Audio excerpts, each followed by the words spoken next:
अपने परिवार में कैसे हैं आप लोग भाई बताइए।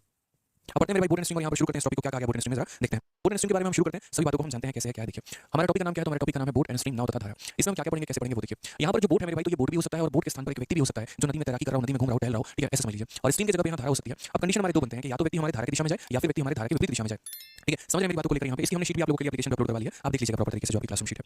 तो यहाँ पर अक्सर हम बोट की रफ्तार को क्या मानते हैं, तो अक्सर हम बोट की रफ्तार को जो है वो x किलोमीटर प्रति घंटा मानते हैं। और यहाँ धारा की रफ्तार को जो हम स्ट्रीम की रफ्तार मेरे भाई उसको अक्सर हम क्या मानते हैं, तो y किलोमीटर प्रति घंटा मानते हैं। स्ट्रीम का मतलब धारा हो गया, जो लहर हो गई वो हो गया, ठीक है। दो कंडीशन जनरली हमारे बनते हैं और वो हमारा क्या है, तो एक कंडीशन हमारा बनता है जिसको हम कहते हैं अप स्ट्रीम, और हिंदी में हम कहते हैं यहाँ पे धारा के विपरीत दिशा में, यानी मेरे भाई उद्धव प्रभाव, ठीक है। यहाँ पर ये देख लीजिए उद्धव प्रभाव, ठीक है, उद्धव प्रभाव हिंदी में बोलते हैं, या फिर आप धारा के विपरीत दिशा में कह लीजिए। इसमें क्या होता है कि जैसे मान लीजिए कि आपका नदी ऐसे हिमालय से पर्वत से निकल रही है और थोड़ी सी नदी की ढलान ऐसी है, नदी का बहाव ऐसा है, हमारा वाई जो है कुछ इस प्रकार जा रहा है, नदी हमारा वाई किलोमीटर पर आवर से जाती है, ठीक है। और एक व्यक्ति यहाँ पर राफ्टिंग करने की सोच रहा है और वो अपना जहाज लेकर यहाँ पर जो है ये पहुंच चुका है और वो एकदम चोटी पर जाना चाह रहा है हिमालय के, और देखना चाहता है कि इसका उद्गम स्थल कहाँ पर है, ये कहाँ से मेरे भाई शुरू हुई है यहाँ पे। तो वो कितने की रफ्तार से जा रहा है, तो वो मेरे भाई x किलोमीटर प्रति घंटे की रफ्तार से जा रहा है। अब जनरली हम लोग टाइम स्पीड डिस्टेंस में जो पढ़ते हैं या ट्रेन में जो हम पढ़ते हैं, तो हम ये पढ़ते हैं कि अपोजिट डायरेक्शन से अगर लोग आ रहे होते हैं तो उनके स्पीड को जोड़ दीजिए। लेकिन यहाँ पर थोड़ी सी जो कहानी होती है मेरे भाई, वो आपका विपरीत हो जाता है, वो आपका उल्टा हो जाता है। और ये कैसे होता है, तो यहाँ पर जो आपका नेट स्पीड आपका आता है, आप ऐसे कह लीजिए कि अप स्ट्रीम की जो आपकी स्पीड होती है मेरे भाई वो क्या होती है, तो आपने अक्सर ऐसा देखा होगा जैसे मानो हवा सामने से बह रही है और मैं हवा के विपरीत में जा रहा हूँ, वैसी स्थिति में यहाँ पर क्या होगा, आपकी रफ्तार कम हो जाती है। ऐसे समझ लीजिए कि बचपन में जब आपने साइकिल चलाया होगा और किसी चढ़ान पर जब आपको साइकिल चढ़ानी होगी तो आपको बड़ा समय लगता है, बड़ी मेहनत करनी पड़ती है। लेकिन चढ़ान से जैसे आप भुलाव पर आते हैं और आप अपनी साइकिल छोड़ देते हैं तो बिना पैडल चलाए आपकी साइकिल उतर जाती है, आपको एक ऑटोमेटिक गति मिल जाती है। तो धारा इसको नीचे की तरफ पुश करेगा और ये ऊपर की तरफ जाने की कोशिश करेगा, तो ये उस रफ्तार से नहीं जा पाएगा जिस रफ्तार से ये शांत जल में अपने नाव को चला सकता है। शांत जल में 20 की रफ्तार से चला सकता है, तो ये ऊपर 20 की रफ्तार से जाएगा तो 20 की जगह 18 हो जाएगा, 17 हो जाएगा, 16 हो जाएगा, लेकिन 20 की रफ्तार से ये नहीं जा पाएगा।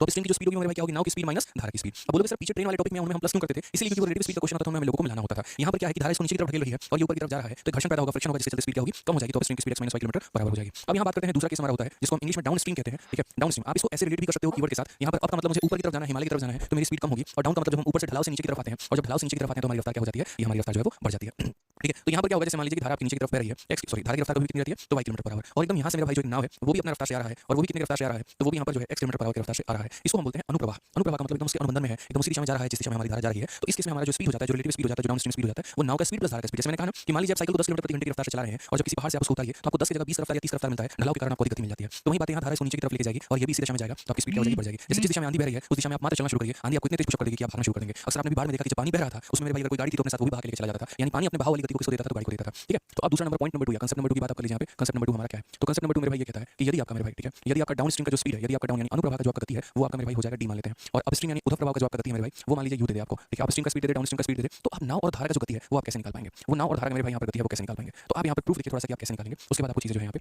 बता दूंगा, ठीक है। तो डाउन स्ट्रीम है और अप स्ट्रीम है मेरे भाई, तो हमने यहाँ पर क्या कहा प्रूफ, जो डाउन स्ट्रीम की वैल्यू होती है वो हमारी कितनी होती है, तो वो हमारा x + y होता है, और जो अप की वैल्यू होती है वो हमारी कितनी होती है, तो x - y होता है, या फिर आप ऐसे भी कह सकते हैं, ठीक है। चलिए ऐसे ही रहने दीजिए, कोई बात नहीं। यदि हम इन दो लोगों को जोड़ते हैं तो इन दो को जोड़ेंगे तो यहाँ पर हो जाएगा हमारा d + u, और यदि हम यहाँ जोड़ेंगे तो +y और -y खत्म हो जाएगा मेरे भाई 2x हो जाएगा, ठीक है। तो अगर आप यहाँ पर देखेंगे तो आप क्या बोलेंगे, 2 से डिवाइड कर दो, तो यहाँ पर क्या हो जाएगा down plus up divided by 2, और ये बराबर हो जाएगा मेरे भाई किसके, तो x के मान के। यानी यदि हमें उल्टा जाना होगा तो हमें यहाँ पर धारा की दिशा में और धारा के विपरीत दिशा में दोनों को जोड़ के आधा कर देंगे तो मेरे भाई किसका निकल जाएगा, नाव का रफ्तार निकल जाएगा। नाव का रफ्तार बराबर down plus up divided by 2 होता है। और यहाँ पर यदि हम इसका दूसरा उल्टा कर दे तो जैसे मान लीजिए डाउन की वैल्यू हमारी x + y होती है और अप की वैल्यू हमारी x - y होती है, यदि हम यहाँ पर माइनस कर दे तो अगर हम यहाँ माइनस करेंगे तो ये माइनस होता है, ये प्लस होता है, और ये मेरे भाई प्लस हो जाता है, सॉरी माफ करना, यहाँ पे जो प्लस है वो माइनस में आ जाएगा, जो प्लस है वो माइनस में आ जाएगा, जो माइनस है वो प्लस में आ जाएगा। तो यहाँ देखेंगे तो क्या हो जाएगा, यहाँ d - आपका u हो जाएगा, ठीक है। x - x खत्म और y + y हमारा 2y हो जाएगा। अगर हम 2 से डिवाइड करते तो बोलेंगे d - u/2 हो जाएगा और ये बराबर हो जाएगा y के।